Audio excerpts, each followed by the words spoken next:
정치권 이슈 조금 더 자세히 얘기 나눠보도록 하겠습니다. 이준석 대표와 정진석 의원의 설전이 날이 갈수록 치열하게 치닫는 가운데 이준석 대표가 오늘 오후에 우크라이나에서 한국으로 귀국을 합니다. 이와 관련해서 정치권 이슈들 조금 더 자세히 짚어보도록 하죠. 오늘 이 시간 김근식 국민의힘 전 선대위 정세분석실장 그리고 복귀환 전 민주당 선대위 대변인 나오셨습니다. 어서 오시죠. 안녕하세요. 안녕하세요. 일단 두 사람의 말이 날이 갈수록 좀 치열하게 치닫는 양상인데요. 이 발언들에 대해서 어떻게 보셨는지 먼저 묻고 싶습니다. 계속 이제 확전되고 계속 그 감정 싸움이 커지고 있는데 네. 다행히 이제 어제 이후부터 오늘까지는 이제 정진석 부의장이 조금 자제하는 듯한 모습을 보이는 것 같아요. 저는 그건 뭐 바람직한 모습이라고 보는데 우선은 그 국민의힘이 이번에 지방선거에서 압승을 했음에도 불구하고 당의 대표와 그다음에 당의 최고 중진인 분이 이렇게 볼성사 나온 설전을 벌이고 있는 것은 정말 제가 볼 때는 두 분 다 누구 책임 여하를 따지기 전에 바람직한 모습은 아니라고 개인적으로 생각이 들고요. 저는 정진석 부의장이 그 이준석 대표의 우크라이나 방문을 비판할 수 있다고 생각합니다. 그러나 비판의 시기와 방식이 좀 부적절했다고 생각을 합니다. 가기 전에 그러면 이야기를 하거나 서로 간에 소통을 할 수 있는 충분한 기회가 있었을 텐데 우크라이나에 도착한 다음에 자기 정치한다고 하기 때문에 아마도 이것은 좀 시기적으로 좀 잘못된 게 아닌가 생각이 들고요. 그다음에 방식도 당의 중진 의원이고 지금 현직 국회 부의장이시잖아요. 그러면 당대표하고 얼마든지 비공개로 할 수 있다고 생각하는데 그걸 공개적으로 이야기를 해서 이게 좀 그 부적절한 모습이 아닌가 싶은데 더더군다나 또 이준석 대표는 잘 아시지 않습니까? 아주 유명한 자기에 대해서 비판은 사실은 그냥 바로 반박을 하는 거 아니에요. 네. 특유의 이 파이터 체질이기 때문에 정진석 부의장이 그걸 건드리는 순간 사실 이준석 대표 같은 경우는 뭐 기다렸다는 듯이 더 크게 이 파이팅을 하는 거거든요. 그래서 저는 이 두 분 사이에 이 치고받는 설전 그리고 이 당내의 어떤 내용이 확산되는 듯한 모습은 양쪽 다 좀 자제하고 지금 마침 또 오늘 들어온다고 하니까 네. 들어와서 따로 만나서 둘이 만나서 얼마나 이야기를 할 수 있는 거 아니겠어요? 이걸 대놓고 무슨 중계방송 하듯이 이야기할 필요가 뭐가 있습니까? 그다음에 말을 하다 보면 말에 감정이 실리고 감정이 실리면 싸움이 커지는 거거든요. 저는 그런 부분에서는 조금 자제할 필요가 있지 않나 싶습니다. 조금 자제해야 된다는 말씀을 해주셨는데요. 남의 당 사정인데. 그런데 이 부분은 이준석 대표가 빌미를 제공한 측면이 있는 것 같아요. 그러니까 우크라이나 방문에 대해서 공개적으로 사전에 얘기를 못한 것은 아마 지방선거 바로 직후에 나갔기 때문에 혹시나 선거에 영향을 미칠까 말씀을 좀 자제했던 이런 측면이 있는 것 같은데 우크라이나 그 방문 그 자체에 대해서 사실 일반 보수적인 언론분들도 굉장히 우려를 표하고 있는 거 아니겠습니까? 그러니까 러시아 편이냐 우크라이나 편이냐라는 개념이 아니고 우리가 세계 강국들 사이에서 균형 있는 외교를 통해서 우리 생로를 찾아가야 되는 그러니까 외교가 우리 생명이나 마찬가지인데 어느 한쪽에 치우친 모습을 노골적으로 보이는 것 이것은 우리 국익에 도움이 되지 않는다. 더구나 집권 여당의 대표로서 적절치 못하다라는 비판의 포인트는 분명히 있는 것이죠. 그래서 개제에 두 번의 선거를 치르는 동안 이준석 대표의 긍정성과 또 단점도 있었을 터인데 이제 그만할 때 된 거 아니냐라는 목소리가 윤핵관을 통해서 윤석열 대통령의 의중이 간접적으로 실린 가운데 흘러나오고 있는 것 아닌가라는 생각이 들고 이준석 대표의 임기가 내년 6월까지인데 1년 동안 이준석 체제로 당을 운영하기가 부담스럽다라는 어떤 그 의중들이 실려 있는 것 아닌가라는 추측들이 저는 일반적이라고 보고요. 또 이준석 대표는 이 국면을 본인의 그 성상납 의혹에 대한 징계 이것을 일단 피하려고 불리한 재판이 있으면 재판을 미룬다라고 하지 않습니까? 그런 것처럼 24일로 징계가 뒤로 미뤄져 있는데 그런 것들을 피하려고 하는 일종의 꼼수도 숨어져 있는 것 아닌가라는 비판으로부터 자유롭지는 못한 상황인 것 같아요. 그래서 이준석 대표의 개인적인 이런 정치적인 위기와 그리고 잘못된 선택 그러니까 우크라이나 행 이런 부분들을 싸잡아서 이준석 체제를 흔들려고 하는 그 윤석열 대통령을 만든 그 주역들의 움직임 아닌가 이런 추측들이 일반적으로 맞는 추측 아닌가 싶습니다. 네, 어찌됐든 국민들이 바라보기에 그리 좋지만은 않은 모습들이 계속 이어지고 있는데 앞서서 잠깐 말씀도 해주셨지만 이준석 대표의 우크라이나 방문을 계기로 이런 거센 발언들이 조금 나오기 시작했고 근데 또 이준석 대표가 이런 말을 했거든요. 정진석 의원을 조금 겨냥한 듯한 이 충남도지사 공천 과정에서 조금 압박을 받았다. 이 갈등의 시작이 그럼 어디서부터 된 거라고 보면 될까요? 바로 이제 그런 것으로 계속 확대되는 것이 이제 보기 안 좋은 거죠. 처음에 정진석 부의장이 이준석 대표 했던 우크라이나 행은 외교 안보적인 국가 전략적 차원에서 좀 신중하게 접근했어야 됐다. 충분히 그 정도 훈계를 할 수 있죠. 충고를 할 수 있는 거라고 봅니다. 그러면 사실은 정치 원로로서 그런 정도의 충고를 할 수 있는데 제가 아까 말씀드린 건 이제 시기적으로 그 전에 했으면 좋겠다는 부적절성을 말씀드린 거지만 내용은 충분히 타당하다고 볼 수 있어요. 그런데 이준석 대표 성격을 잘 알지 않습니까? 바로 맞받아칩니다. 그래도 기차는 간다. 이게 사실은 이제 싸움을 하자는 거거든요.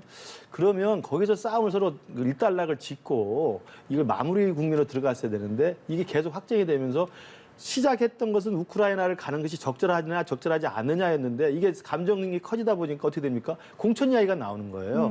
정진석 대표가 이야기를 하면서 사실 공천 이야기를 좀 슬쩍 섞었지 않습니까? 네. 이른바 이제 이 대표 측근이 당협 쇼핑을 한다는 이야기를 하니까 이준석 대표는 발끈한 거죠. 그러면서 그러면 충남에 또 이번 지방선거 공천은 또 뭐냐라고 물어보면서 이게 일파만파로 커지게 되는 겁니다. 저는 그래서 두 분 모두 제가 볼 때 당의 대표고 당의 또 원로시기 때문에 이제는 싸움을 확전해서는 안 된다고 보고요. 이게 공천 과정으로 가고 그다음에 말이 뭐 개소리가 어떻고 육모방망이가 어떻고 무슨 뭐 제대로 정신 차려 이런 식의 입에 담기 힘든 정도의 말로 싸움이 커지는 것은 누가 봐도 좋아할 수가 없습니다. 그래서 이 부분은 좀 자제해 줬으면 좋겠다는 말씀 드리고 우리 복귀왕 대변인 말씀하신 것처럼 이게 이제 이준석 대표 처지는 갈 수 없다라는 윤핵관의 의중이 반영된 거라는 게 이제 바깥의 시선인데 저는 그건 제가 확인할 길이 없습니다만 이 부분을 당권 투쟁이거나 이준석 대표를 팽하려고 하는 윤핵관의 어떤 의도라고 보는 것은 제가 볼 때 아직은 시기상조다라고 생각을 합니다. 왜냐하면 지금 그 징계위가 지금 올라가 있습니다만 이게 징계위가 결론이 어떻게 날지는 아직 모르는 상황이기 때문에 그래서 당권이라는 것은 징계위 결정이 나는 걸 보고 나서야 사실은 당권 투쟁이라는 이야기가 나올 수 있는데 저는 그렇게까지 확대해서 가는 건 좀 동의하기 어렵고 단순히 그냥 정진석 부의장이 그 당대표에 대한 고언을 한번 한 것이고 이에 대해 당대표가 좀 제가 볼 때 조금 더 과도하게 발끈해서 반응한 것이 좀 문제가 커졌다고 생각합니다. 말씀처럼 오는 24일이죠. 네. 이 징계위 결과가 나오게 된다면 이 결과에 따라서 좀 어떻게 달라질지도 얘기를 해봐야 할 것 같은데. 24일 결론이 난다는 것도 아닙니다. 네. 24일 회의를 연다는 거기 때문에요. 네. 그래서 서로 지금 주장이 엇갈리고 있고 그다음에 뭐 예컨대 민주당의 성비위처럼 뭐 누가 뚜렷한 피해자가 있는 게 아니고 성상납 의혹과 관련된 굉장히 오래된 일이고 최근에 그것과 관련된 제보자에 대한 무슨 이 증거인멸 교사라고 하는 의혹이 제기된 상황이기 때문에 서로 이제 당사자와 또 주장하는 측 사이에서 진술이 엇갈리고 있어서 24일 회의라는 게 또 이게 마무리돼서 결론이 나는 것도 아니라고 생각을 합니다. 근데 이 윤리위에서 앞전에 도덕성을 기준으로 보겠다. 그러니까 이 실체와 무관하게 이준석 대표에게는 조금 불리한 결과가 나올 수도 있는 상황이지 않습니까? 그런 것들을 예상할 수 있죠. 왜냐하면 이게 그 징계의 수위에 따라서는 당원 자격 정지만 해도 사실 당대표로서는 사실은 업무를 볼 수가 없는 거잖아요. 그렇다면 당대표가 고리 상태가 되지 않습니까?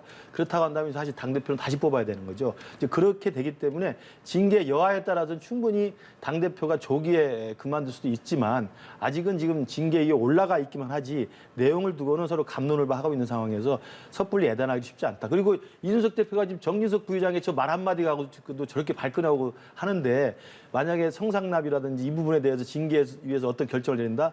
이준석 대표 특성상 가만히 있지 않을 겁니다. 네, 좀 이렇게 생각보다 심하게 치닫다 보니까 권성동 원내대표도 이제는 더 이상 소모적인 논쟁은 안 하는 게 좋다. 좀 갈등의 불씨를 줄이려는 모습을 보였습니다.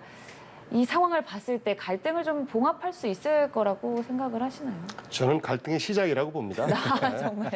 결국은 이준석 체제로 1년을 더 가느냐 안 가느냐 네. 이런 판단인 것인데 이제 핵심적인 부분이 그 성상납 의혹에 대한 징계가 어떻게 나올 것이냐라는 건데요.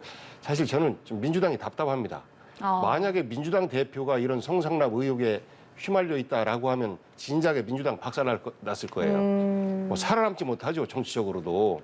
그런데 이준석 대표에 대해서는 왜 이렇게 어찌 보면 용서를 해주는 분위기인가? 뭐 이런 느낌이 들 정도로 그냥 보잖아요. 여당의 집권여당 대표가 그런 의혹으로부터 자유롭지 못하고 게다가 증거인멸 혐의까지도 이미 뭐 시도가 되어 있고 문건까지도 다 이미 그 당시에 김철근 정무실장이 대행해서 썼던 그런 것들이 증거 를 사실상 인정하기 때문에 증거를 없애려고 했던 것 아니냐라는 추측이 충분히 가능한 부분이에요. 그래서 그건 하나만 가지고도 사실 정치적으로 살아남기 어려운 이러한 부분인데 선거 2번을 이긴 당대표로서의 어떤 공 때문에 노골적으로 공격을 하지 못하고 그리고 보니까 그 당내 지지자들도 이준석 아웃이냐 아니면 뭐 니네가 나가라 뭐 이렇게 이제 당원들끼리도 민주당처럼 이렇게 뭐 격한 갈등을 보이고 있는데요. 저는 본격적인 갈등의 서막이 지금 이긴 국민의힘에서도 시작된 것이다. 이렇게 보는 것이 뭐 객관적인 그 추측 아니겠는가 싶습니다. 하실 말씀이 있으실 것 같은데요. 뭐 사실은 이제 그 윤리의 그 결정 문제가 가장 큰 변수죠. 그래서 저는 제 개인적인 생각으로도 저도 국민의힘 소속입니다만 빨리 이 부분에 대해서는 섣부른 억측이나 또는 그 부분에 대해서 예단을 가지고 이게 상당 부분 많은 변수가 지금 논의가 되고 있기 때문에 저 24일 열리는 것을 좀 빨리 땡겨서라도 아니면 조기에 이 부분에 대해서는 빨리 윤리위원회에서 결론을 내는 게 저는 필요하다고 봅니다. 그래서 그 결론이 어떻게 나든 간에 문제가 없는 걸로 결론 나든 아니면 문제가 있어서 징계 절차에 들어가 징계가 확정이 되든 간에 해서 이 문제를 빨리 일단락을 주의해 줘야지 지금 권성대 대표가 얘기한 것처럼 불분명한 변수가 있는데 그 변수에 대한 각자 해석을 가지고 이걸 당권 투쟁으로 보고 이준석을 팽해야 된다, 이준석을 쫓아내야 된다, 아니다, 이준석이 선거를 이겼는데 왜 쫓아내느냐 이런 식의 갈등으로 자꾸 비화되는 건 좀 문제가 있다고 봐요. 그래서 저는 윤리위에서 좀 빠른 시간 내에 조속하게 객관적으로 빨리 이 문제를 정리해 주기를 바랍니다. 그럼 어찌됐든 윤리위 결과가 이준석 대표에게 유리하게 작용하면은 내년 6월까지 그렇죠. 임기가 유지가 되는 거고 또 불리하게 작용하더라도 윤리위 결과를 기준으로 자리를 내려놓을 수도 있는 상황인데 사실 시간이 조금 남은 것 같고 또 변수도 많은 상황에서 왜 벌써부터 이렇게 갈등이 시작되는 건지도 궁금하거든요. 그러니까 그 갈등은 이제 외부에서 보는 분들의 호사가들의 이제 이야기예요. 저 분명히 이준석을 팽하려고 하는 거고 윤핵관과 이준석 사이가 아시겠지만 선거 기간 동안 별로 안 좋았지 않습니까? 이제 그런 것들을 다 기억하고 있기 때문에 이걸 무언가 이제 윤핵관 측과 이준석 대표 측 사이에 감정이 이제 터져 나온 거라고 보는데 그러나 명확히 지금 객관적으로 드러난 사실은 정진석 부의장의 충고와 이에 대한 이준석 대표의 파이팅 발끈함이거든요. 그러니까 그 자체로만 본다면 이게 지금 징계와 상관없이 당내에서 우크라이나 방문과 이번 지방선거 공천과 관련된 여러 가지 잡음들이 좀 나오고 있다고 봐야지 이게 이준석 대표를 쫓아내기 위한 윤핵관의 의도라든지 아니면 윤핵관에 맞서 싸우는 이준석 대표의 자기 기득권 지키기라든지 이렇게 보는 것은 제가 볼 때 아직은 시기상조라고 봅니다.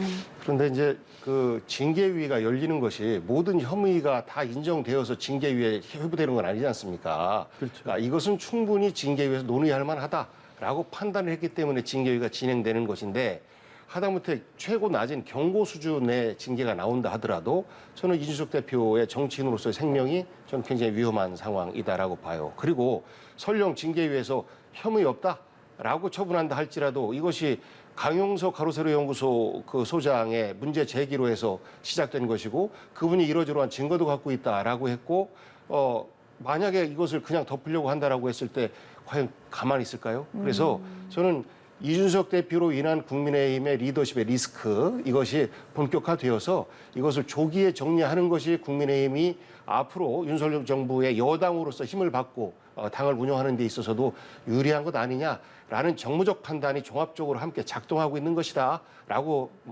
판단을 합니다. 저도 똑같은 생각입니다. 그러니까 조기에 빨리 이 이준석 대표의 성상납 의혹과 관련된 징계위에서의 결정은 조기에 빨리 정리를 해서 결론을 지어주는 게 어느 쪽에도 다 좋을 거라고 생각합니다. 이준석 대표가 이런 윤리위 결과에 의해 타의로 내려놓는 일이 있더라도 자의로는 자리를 내놓진 않을 것 같아요. 그렇죠. 그럴 리가 전혀 없죠. 네. 절대 그럴 사람이 아닙니다. 실제로 이준석 대표가 이제는 정당 그리고 정치 개혁에 매진하겠다라는 입장을 밝혔는데 오늘 오후에 또 우크라이나에서 돌아오거든요. 이후 행보에 대해서 어떻게 전망하시는지도 묻고 싶습니다. 그러니까 돌아오면서 사실은 지금 오늘 올린 그 페북에 난 거 보니까 이제 바르샤바 공항에서 비행기를 기다리면서 네. 올렸는데 또 굉장히 잔뜩 화가 나 있더라고요. 그래서 저는 이준석 대표가 아마 공항에 도착해서 한국에 들어와서도 이 싸움을 계속 할 것 같은데 이준석 대표가 만약에 돌아와서 이 방송을 보게 된다면 저는 좀 대표가 당대표로서 주위에 많은 사람들의 의견을 경청하고 또 의견을 수렴하는 과정에 좀 그 유연하고 겸손한 모습이 저는 필요하다고 봐요. 나이는 어리다고 할 수 있지만 일단 집권 여당의 당대표 아닙니까? 그 당대표라는 정치 지도자로서의 저는 품격이 있어야 된다고 보는데 과거에 평론가 했던 시절처럼 쌈딱처럼 말끝마다 계속 말을 되받아칠 필요는 없는 거라고 생각합니다.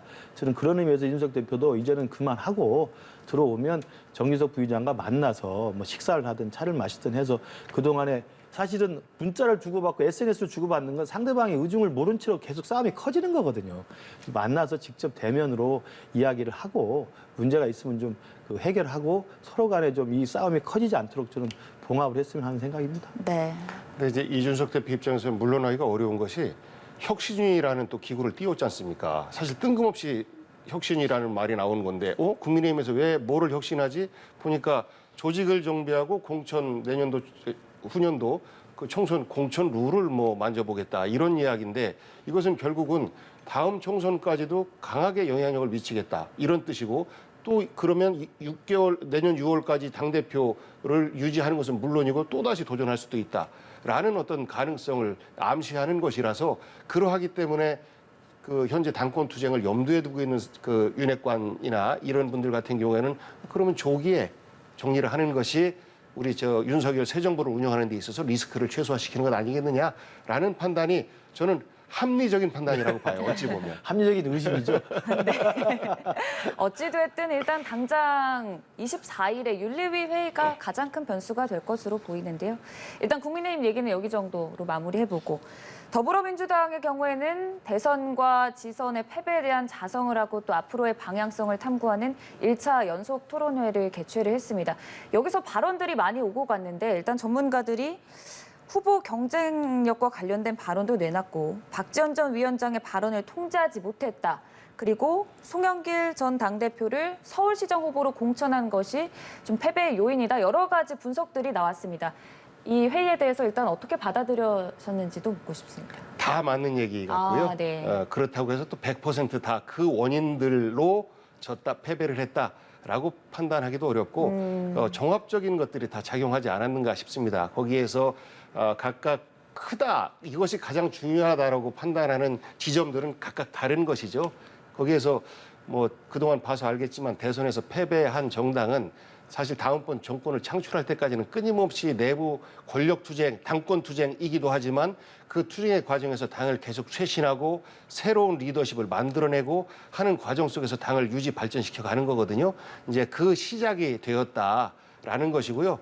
설령 이번에 그 전당대회를 통해서 새로운 지도부가 구성된다 할지라도 그것이 대선 패배와 또 지방선거 두 번의 선거 패배를 치유할 수 있는 지도부의 선출이다라고 아마 그 판단하는 사람은 없을 거예요. 이제 그분들이 책임지고 패배의 원인을 규명하고 쇄신의 길을 잘 제시하기를 이렇게 기대를 할 텐데 뭐 말씀하신 것처럼 후보의 자질을 얘기하는 부분에 대해서는 경선에서 상대방이었던 분들의 의견일 것이고 그리고 뭐 박지원 그 위원장과의 조화를 제대로 못한 부분 이런 부분은 지금 정진석 또 이준석 대표의 갈등에서 보듯이 사실 신구 세대의 갈등의 요인도 있는 거거든요. 여기에서 보면 조금 정치를 오래 한 분들이 조금 참고 사전에 정치 작업들을 좀 하고 그래서 그런 부분들이 외화되지 않게끔 하는 노력들을 했어야 되는데 그런 부분에 있어서 부족함 당연히 뭐 지적받아 마땅한 것이고 그런 여러 요인들이 지방선거에도 또 영향을 미쳤기 때문에 결국은 당의 리더십을 바로 세워야 한다라는 어떤 그 지점으로 결론은 모아지는데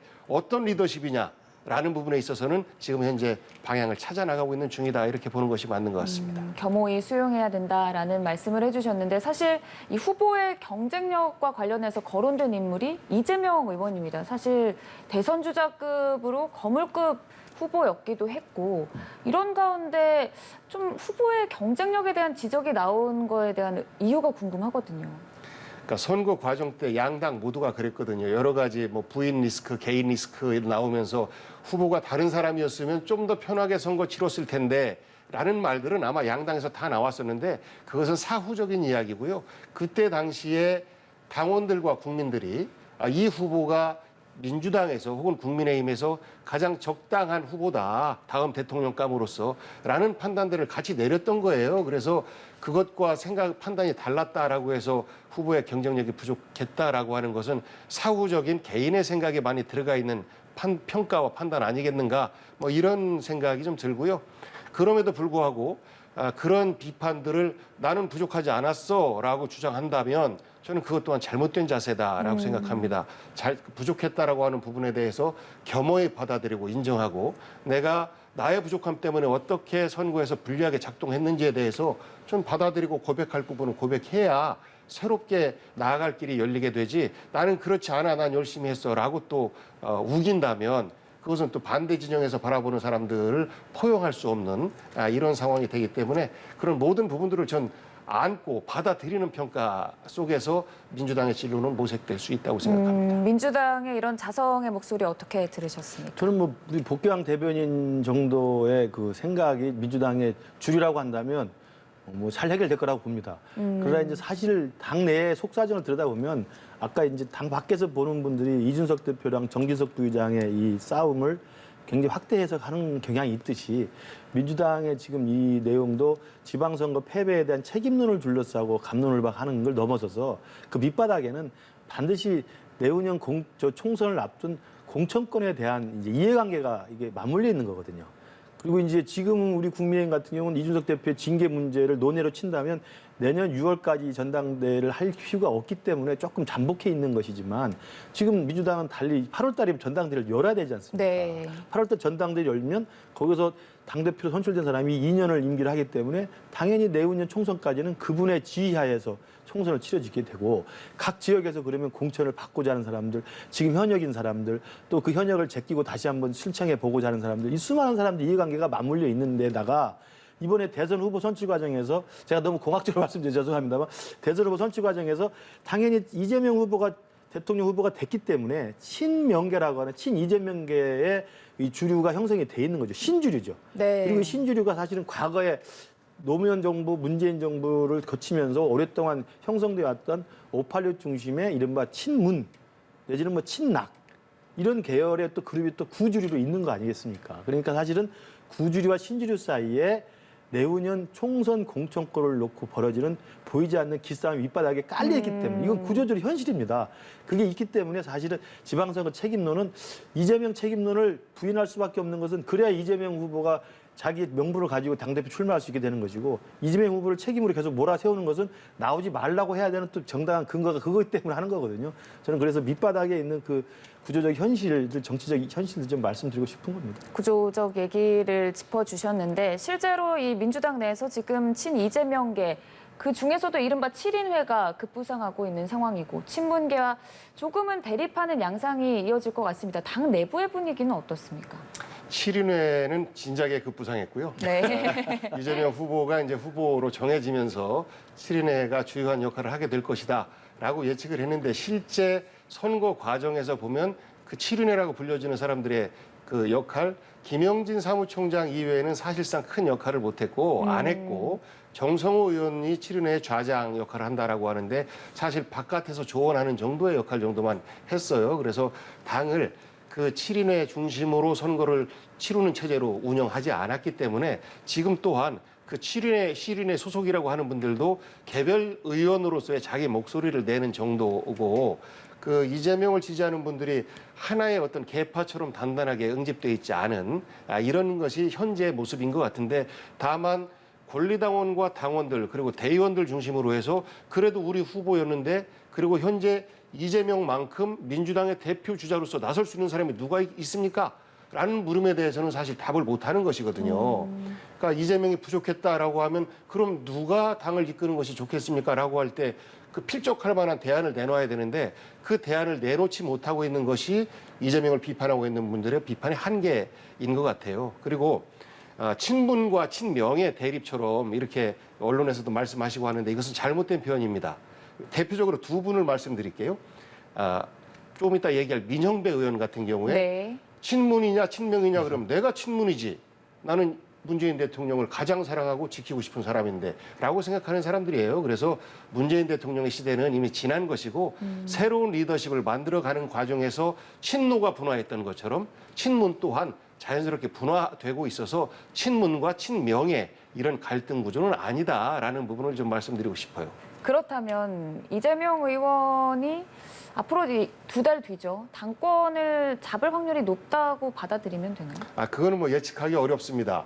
앞으로 시간이 좀 남았기 때문에 그 어느 정도 이재명 후보가 직접 출마하지 않아도 지금의 당의 내용과 그리고 쇄신의 과제들을 잘 실천해 나갈 수 있는 적합한 리더들이 있겠다라고 판단이 들면 굳이 출마하지 않아도 되는 거거든요. 사실 직접 출마와 직접 대표를 한다라고 하는 것은 그만큼 다음 총선과 또 그 다음 지선 과정이 또 남아 있어요. 이 과정에서 리스크를 본인이 다 져야 되는 것이라 사실상 상식적으로 생각하면 그 위험한 물결에서 피하고 싶은 것이 상식일 텐데 현재로서는 사실 대안이 잘 안 보이는 것이 민주당의 현실이라서 거기에 대한 그 이재명 의원의 판단에 있어서의 어떤 갈등 이런 부분들이 좀 있어 보이고 그런 판단에 그 바로 그 직전의 그 판단 과정을 보면 보궐선거에 나왔던 거 아니겠습니까? 이것 또한 직접 이재명 후보가 나와야 현재 대선 패배의 후유증에서 몸살을 앓고 있고 또 무력감 속에서 투표장에 안 나오려고 하는 우리 지지자들을 끌어낼 수 있지 않겠느냐라는 판단 속에서 이제 본인이 독배를 마셨다라고 이야기를 하는 것인데 물론 이것에 대해서도 여러 가지 비판의 목소리와 다른 시각의 말씀들도 있는데 문제는 이재명을 대안할 수 있는 다른 대표 주자가 현재로서는 민주당에 보이지 않는다. 그것을 대안을 좀 만들어내면 이재명 후보도 안 나올 가능성이 매우 높다라는 생각을 합니다. 아무래도 또 문재인 전 대통령도 박근혜 전 대통령과의 대선 당시에 패배를 하고 다시 또 당대표로 출마한 이력이 있기 때문에 이런 얘기들이 또 나올 수도 있는 것 같은데 조금 다른 얘기를 해보자면 민주당 내에서 새로운 영향력을 끼칠 인물로 급부상하는 게 김동연 경기지사입니다. 사실 근데 당 내의 세력이 좀 미비하다 보니까 어느 정도로 영향력을 끼칠 수 있을까 이런 생각도 들거든요. 말씀을 해주신다면. 그러니까 현재 이재명 의원이 당 대표가 된다고 해서 다음번 대권 후보가 된다라는 그런 확신이 없어요. 네. 현재는 김동연 후보에 대한 가능성을 국민들도 그렇고 민주당원들도 다 바라보고 있을 겁니다.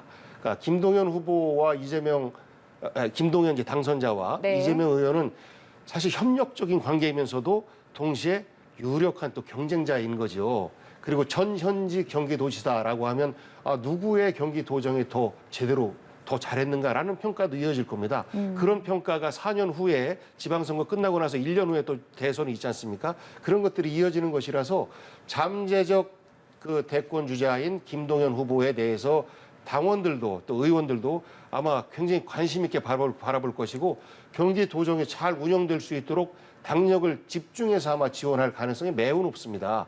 그러할 때 다음 총선에서도 또 경기도의 어떤 총선의 승리 또한 기약을 할 수 있기 때문에 그 김동연 후보의 성장 과정은 민주당에서는 적극적으로 지원, 지지 모든 방법을 다 동원해서 할 가능성이 매우 높고 그런 과정 속에서 김동연 후보의 성장, 김동연 당선자의 성장 가능성은 앞으로 굉장히 무궁무진하게 열려 있는 이런 상황 아닌가 싶습니다. 저는 이제 이재명 의원이 당대표에 8월 달에 나올 것인가 말 것인가는 지금 우리 복귀한 대변인께서 독배가 될 수도 있다. 네. 그런 그 분석도 가능해 보여요. 왜냐하면 총선이 남아있고 또 지방선거가 있고 그 다음에야 대선을 다시 도전해 보기 때문에 그 모든 부담을 자기가 떠안을 수 있느냐라는 부담이 있을 수 있겠죠. 그러나 이제 이재명 후보의 그동안의 이제 정치적인 그 행보나 그다음에 그 화법이나 그다음에 돌파했을 때 결정했던 그 상황을 보면 저는 이번 8월 달에 나올 가능성이 저 개인적으로 높다고 생각을 합니다. 네.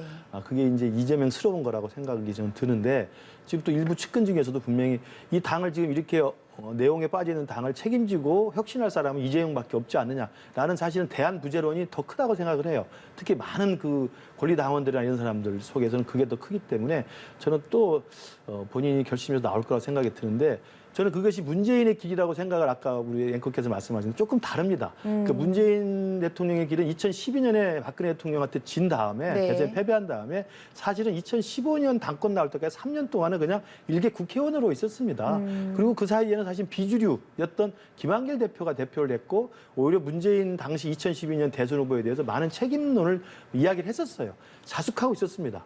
그리고 이제 2015년에는 이제 총선이 있고 대선이 있으니까 다시 이제 세력을 규합해서 당 대표로 출마했던 것이고 당 대표가 된 다음에 또 그 안에서도 리더십에 문제가 있어서 또 안철수 대표를 중심해서 비주가 뛰쳐나가지 않았습니까? 그만큼 이게 어려운 거예요. 그런데 지금 이재명 후보 같은 경우는 대선에서 지자마자 한 달, 두 달 만에 바로 또 후보로 나왔고 네. 지방선거에 또 총괄 선대위원장을 했고 또 여기서 겨우 배지를 달고 지방선거 참패를 했는데 또 고개를 들고 사실은 내가 그러면 당을 책임지고 쇄신하겠다라고 당대표를 나오는 격이거든요. 이런 식은 저는 한국 정치사의 민주주의, 1987년 민주화 이해전은 없었다고 생각합니다. 이것에 대한 국민들의 시선이 이제는 좀 더 회초를 맞아야 되겠구나. 좀 더 자숙하고 좀 더 성찰해라. 이런 요구들이 강하다고 봐요. 이재명 의원의 행보에 대해서 그러면 지금 당장 2달 뒤인 당권을 잡을 가능성이 높다고 보시는 거고. 그렇죠. 나올 가능성이 높고요. 나오면 되게 되어 있을 겁니다. 일단은 차후에 또 지켜봐야겠지만 사실 이재명 의원이라는 인물도 그렇고 지금 민주당 내부에서는 비대위원장으로도 우상호 의원이 추대가 돼서 좀 이 상황을 타개 나가려고 노력을 하는 상황인데 어떻게 보시는지요? 지금 잘 해나가고 있다고 보시는데 내일 출범이긴 하지만. 저는 개인적으로 우상호 의원이 비대위원장 말고 다음번 당대표에 도전을 네. 해 주셨으면, 그래서 양쪽 진영이 좀 갈라져 있는데 양쪽 진영의 지원을 다 받아서 나올 수 있는, 어찌 보면 현직 의원들 가운데에서는 유일한 대안일 수 있는 인물이거든요. 그런데 이제 본인 스스로가 다음번 총선 불출마 선언을 했지 않습니까? 그래서 586 용퇴냐 이런 부분에 있어서도 자유롭고, 그리고 다음 총선에 있어서 인적 쇄신이나 이런 부분에 있어서도 총선 불출마를 선언했기 때문에 개인의 정치적인 안위와 무관하게 공천을 할 수 있는 이런 장점을 갖고 있기 때문에 그분이 대표가 됐으면 하는 바람을 갖고 있었는데, 이제 지금 비대위원장으로서 앞으로 2달 반가량 당의 위기 때 중간 관리를 하게 됐는데요. 저는 가장 적절한 인선인 것 같습니다. 그리고 원외 인물 가운데서 원로들을 어떻게 모시는 건 어떻느냐라는 말씀도 하셨는데, 제가 볼 땐 그거는 구정치 문법 같고요. 지금은 170여 명의 그 민주당 의원들이 있으니까 민주당 의원들과 활발하게 현장에서 소통할 수 있는 리더가 비대위원장으로 있을 때 가능하지 않겠느냐, 더 잘할 수 있지 않겠느냐라는 판단이, 그 의원들도 총회를 했고 원외 지역위원장들도 다 같은 목소리로 그런 의견들을 냈어요. 그래서 그런 의견들이 충분히 반영된 비대위원장 선출이다 이렇게 판단합니다. 비대위원장으로는 우상호 의원이 적격한 인물이었다는 말씀을 해주셨는데 사실 이 비대위의 역할에 대해서 일각에서는 전대까지는 관리를 해야 된다. 혁신에 초점을 맞춰야 한다. 이런 논쟁이 오가고 있습니다. 어떻게 평가하십니까? 저도 이제 그 복귀양 대변인 말씀에 우상호 의원 정도가 그래도 사실은 좀 중도적이고 그러니까 특정 계파에 좀 조금 자유로울 수 있는, 그리고 좀 온건한 편이에요. 그래서 좀 적절한 인성이라고 보는데, 그 우상호 이제 비대위원장의 이 남은 2개월 동안의 이 리더십이 제대로 빛을 발하려면 말씀하신 그 부분에 대한 명확한 입장 정리가 있어야 네. 됩니다. 이게 단순히 그냥 8월달 전당대회를 준비하는 전당대회 준비위원회 성격만 있으면 우상호 의원이 아깝죠. 그리고 할 게 별로 없습니다. 뭘 하겠습니까? 그건 사무총장 지휘하에 할 수도 있는 것이죠. 그러나 그렇다면 여기에 그게 아니고 우상호 의원이 2개월 정도 남은 이 비대위원장 하면서 혁신력 비대위로 가면서 상당한 전권을 주겠다라고 한다면 뭐 우상호 의원이 할 수 있는 것도 있고, 그다음에 대선 평가, 대선 패배 평가, 지선 패배 평가도 좀 할 수 있고, 좀 내부의 어떤 내용들을 좀 이렇게 좀 정리하면서 좀 쳐낼 수가 있다고 생각하는데, 과연 그러면 이 비대위원장으로 새로 뽑은 우상호 위원장에게 양 계파 모두 책임을 정권으로 줄까요? 저는 그건 아니라고 생각합니다. 그러니까 전권을 준다면 우상호 비대위원장이 뭔가 할 수도 있다고 저도 기대합니다. 그러니까 정권을 주기는 이미 민주당 당내의 내용이나 갈등이라는 게 양 계파 모두 제3의 인물인 2달짜리 비대위원장에게 전권을 주지는 않을 거다. 저는 그렇게 예상을 하는데 어떻게 될지 모르겠습니다. 근데 그 비대위 구성을 보면 위원장 우상호, 그다음에 원내대표 박홍근, 이 두 분은 뭐 수십 년 동안 서로 호흡을 함께 해왔던 분이기 때문에 굉장히 호흡이 잘 맞아요. 불협화음이 날 일이 별로 없어 보여요. 그다음에 비대위원으로 보면 한정혜 전 장관 같은 경우에도 굉장히 온화한 성격이고, 그리고 이용우 의원 같은 경우에도 뭐 금융 전문가로서 자기 전문성이 있고, 그래서 여기에서 정치적인 문제를 가지고 서로 의견이 다르거나 이러할 일은 없을 것 같습니다. 그래서 현재 이제 2가지 과제가 있는 건데, 하나는 안정적으로 전당대회를 준비하는 것. 이것은 이미 이용우 의원이 말씀하신 것처럼 전당대회 준비위원회를 별도로 꾸리겠다라는 판단이 맞는 것 같아요. 그래서 그 준비위원회가 제대로 가동되는지를 점검하는 역할을 비대위에서 하면 될 것이고, 그러면 이제 하나가 남은 것이 혁신의 과제와 대선과 지선의 패배에 대한 평가를 어떻게 할 것이냐. 저는 이것이 비대위에게 주어진 가장 큰 숙제라고 생각합니다. 이것을 일방적으로 어느 누구의 책임이다라고 정리하는 것은 불가능하지만, 그래도 백가장명식으로 많은 이야기들이 나오는데, 이런 것들을 정리해서 이런 것들을 잘 정리하고 받을 것과 지울 것과 극복할 것과 이런 과제들을 정리를 해서 새롭게 뽑히는 다음 지도부에게 넘겨주는 역할, 이것이 현 비대위에서 할 수 있는 어떤 혁신 과제의 최대치 아니겠느냐라는 생각을 하고요. 그런 과제들을 받아 아는 다음 지도부가 사실상 현 비대위는 전 당원들의 지지를 못 받은 거 아니겠습니까? 정치인들의 판단 속에서 만들어진 비대위이기 때문에 그런 전권을 휘두르기가 어려워요. 그런데 다음 전당대회를 뽑히는 새로운 지도부가 비대위에서 준 과제들을 충실히 이행한다면 자연스럽게 당에 있던 불협화음이나 이런 것들도 극복해 나가지 않을까 싶습니다. 네, 일단 당장 내일 공식적으로 비대위가 출범하니까요. 그 이후 행보는 지켜보도록 하고요. 민영배 의원의 복당 문제 얘기도 해보도록 하겠습니다. 진실공방이 계속 벌어지고 있는데 박홍근 원내대표가 공식적으로 논의된 바는 없다면서도 이 복당 신청이 있었다는 것을 알게 됐다라는 말을 했습니다. 민영배 의원은 계속해서 부인하는 상황이고요. 어느 쪽 말이 맞다고 보면 되는 겁니까? 저는 박홍근 의원이 말씀을 실수했으면 제 말씀 실수했습니다라고 수습하는 것이 정상이라고 봐요. 제가 민영배 의원하고 직접 확인했습니다. 신청을 한 적이 없다. 다만 당의 요청 오기를 기다리고 있다라는 것이 그분의 현재 정확한 자기 멘트고 생각입니다. 먼저 덜커덕 신청을 해놓으면 이것이 정치적 공방거리가 될 것이 뻔한데 민영배 의원으로서 그렇게 할 일이 아니고요. 전 좀 아쉬운 부분은 뭐냐면 사실 민영배 의원이 스스로 내가 먼저 탈당해서 안건조정의 위원으로 무소속 지분으로 들어갈 테니까 당에서 나를 써주세요라고 했겠습니까? 아닌 거죠. 야양자 의원을 법사위로 사보임할 때 사실 원내 지도부에서 판단을 잘못한 거죠. 현재 송사에 휘말려 있는 양양자 의원에게 그런 무거운 과제를 주면 검찰에서 밉보이면 재판 과정에서 불리하게 작용하지 않겠습니까?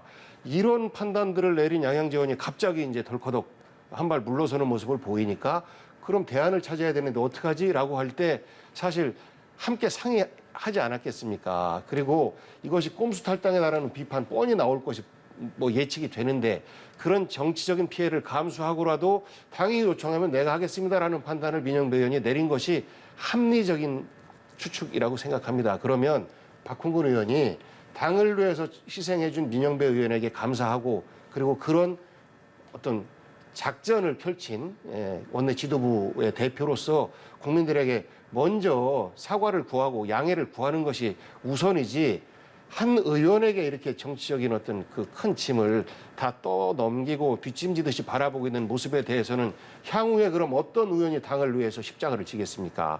좋지 않은 모습을 저는 원내 지도부가 책임지고 빨리 해소해 주는 것이 맞다라고 봅니다. 네, 그런가 하면 또 MB 사면이 또 최근 다시 수면 위로 떠올랐습니다. 일단 이명박 전 대통령이 건강 악화를 이유로 최근에 형 집행정지 신청을 했는데 윤석열 대통령이 연일 관련 발언을 내놨거든요. 일단 어제는 지금 언급할 문제가 아니다라고 했는데 또 오늘은 20몇 년간의 수감 생활이 맞지 않지 않냐 이런 발언을 내놨습니다. 조금 진전된 발언이라고 봐야 되는지 아니면 원론적인 입장인 건지요? 장기간 전직 대통령의 수용 생활하는 게 바람직하지 않다라는 입장은 어제 오늘 이야기는 아닙니다. 네. 그러니까 지난 대선 후보 시절에서도 이 질문이 계속 왔었기 때문에 이 질문에 대해서는 박근혜 대통령 사면 이후에도 마찬가지였고요. 그래서 전직 대통령이 이렇게 오랫동안 감옥에 있는 건 옳지 않고 이제 노령이고 또 건강도 안 좋기 때문에 이건 좀 빨리 풀어야 된다는 이야기를 계속 일관되게 입장을 가지고 있었습니다. 그래서 오늘 출근길에 이야기했던 내용은 새로운 게 아니라는 말씀이 우선이고요. 그러나 그럼 어제 이야기는 뭐냐? 어제 이야기도 사실은 지금 답할 게 안 된다는 이야기가 이걸 풀어주겠다는 것이지 풀어주지 않겠다는 것인지를 하는 이야기는 아니거든요. 그러니까 사실은 어제는 그것보다 이제 다른 질문이 더욱더 이제 준비가 됐던 질문이었던 것 같고 그래서 저는 어제 MB 사면에 대한 기자 질문에 대한 답변과 오늘 윤석열 대통령의 답변이 입장이 바뀌었다고 보는 건 제가 볼 때 조금 과도한 억측이다. 오히려 그냥 대선 후보 때부터 지금까지 일관되게 가져왔던 것은 MB와 박근혜라고 하는 이 전직 대통령이 어떻게 되든 간에 감옥에 좀 오랫동안 갇혀 있고 그다음에 국민 화합적 차원에서 어떻게든 이 부분이 빨리 좀 실마리를 풀어서 문제가 좀 해결되는 것이 맞지 않겠느냐는 생각을 꾸준히 갖고 왔기 때문에 저는 마침 또 지금 MB 전 대통령이 좀 집행정지 신청을 해놓은 상태니까 아마 절차에 따라서 법무부에서 심의를 하면 될 것이고 그에 따라서 또 아마 8.15 사면 이야기가 좀 솔솔 나오고 있는데 국민 통합 그리고 또 여야 또 이 화합이라는 차원에서 아마 대통령도 고민을 지금 시작하지 않을까 생각합니다. 그 비슷한 맥락에서 권성동 원내대표가 모든 정권이 1년차 때 국민 대통합 차원에서 사면을 했다라는 말을 내놨습니다. 어떻게 생각하시는지요? 예, 사면을 할 것으로 예측은 됩니다. 그동안에 쭉 이명박 전 대통령에 대한 사면 건의를 국민의힘에서는 해왔고, 그리고 현재 윤석열 정부를 이끌고 있는 정치인들 대부분이 구 MB계 분들이세요. 그래서 MB계의 화려한 부활이다 이렇게 이야기를 하는데, 사면에 대한 입장이 과거와 변하지 않았다고 보는 것이 맞는 것 같은데, 문제는 그러면 부활한 MB계의 목소리만 듣고 사면해 주는 것이냐, 그렇게 보여서는 안 된다고 봐요. 그러려면 국민 통합 차원의 사면이다 이런 것들을 만들어내려면 저는 앞으로 윤석열 대통령께서 해야 될 일들이 많다라고 생각합니다. 당장 불거진 금융감독원장에 대해서 검사 출신 이복현 씨를 임명한 것을 두고 사실 여당 내에서도 우려와 걱정의 목소리가 많지 않습니까? 그렇게 국민 통합을 위한 실질적인 노력들은 하지 않으면서 MB 사면만 국민 통합의 명분으로 한다라고 하면 저는 국민들이 외면할 가능성이 매우 높다라고 봐요. 그래서 MB 사면이 국민 통합으로 승화되기 위해서는 그 사전에 어떤 여러 가지 정치 행보라든지 인선이라든지 그리고 메시지라든지 이런 부분에 있어서 국민 통합을 향한 이런 모습들을 보여주는 것과 병행될 때 MB 사면을 해도 국민적인 동의를 받을 수 있다 이렇게 생각합니다. 네, 이 부분도 아마 추후 지켜보면 또 진척된 결과들이 나올 것 같고요. 마지막으로 북한 관련 질문도 드리도록 하겠습니다. 최근 계속해서 북한의 핵실험 가능성이 높게 제기되는 가운데 일단 정부 측에서는 이와 관련해서 문재인 정부의 대북 정책을 전면적으로 수정할 것이다라는 것을 시인했거든요. 어떻게 적절한 대응이라고 보시는지요?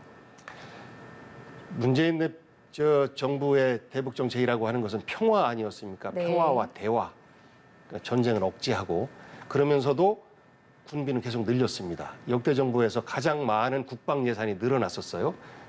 그것은 힘은 우리가 지키되 대화는 끊임없이 한다라는 거였는데 이것을 바꾼다라고 하면 대화는 뒤로 하고 우선은 힘 대 힘 대결로 가겠다라는 것으로 읽혀져요.